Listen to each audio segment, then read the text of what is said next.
Sa pangunguna ng Quezon City Police District o QCPD, nagsagawa ng isang sanibuersang tactical and inspection and General Assembly of Troops na nilahukan ng mga mula sa Quezon City, Caloocan at San Jose del Monte, Bulacan. Si Vel Custodio para sa detalye. Vel? Rise and shine, Audrey, kasalukuyang isinasagawa ang Joint Tactical Inspection and General Assembly of Troops sa Fairview, Quezon City na pinangungunahan ng Quezon City Police District. Layo ng Joint Tactical Inspection and General Assembly of Troops na paigtingin ang seguridad sa mga mall ng Quezon City, Caloocan at San Jose del Monte sa pamamagitan ng pagsuri sa training management, emergency response skills at administrative efficiency ng mga security providers at response teams. Nagsagawa ng pagmamarcha ang security personnel sa pagsisimula ng programa.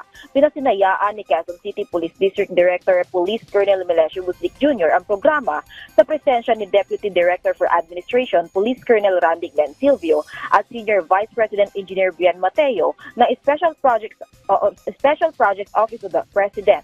Dinaluhan din ang programa ng istasyon ng mga commanders ng Quezon City, Caloocan at San Jose del Monte, Bulacan. Sa ngayon, pinaparangalan na sa programa ang mga tropa na nagpamalas ng dedikasyon sa kanilang tungkulin sa pagpapaigting ng seguridad. Audrey?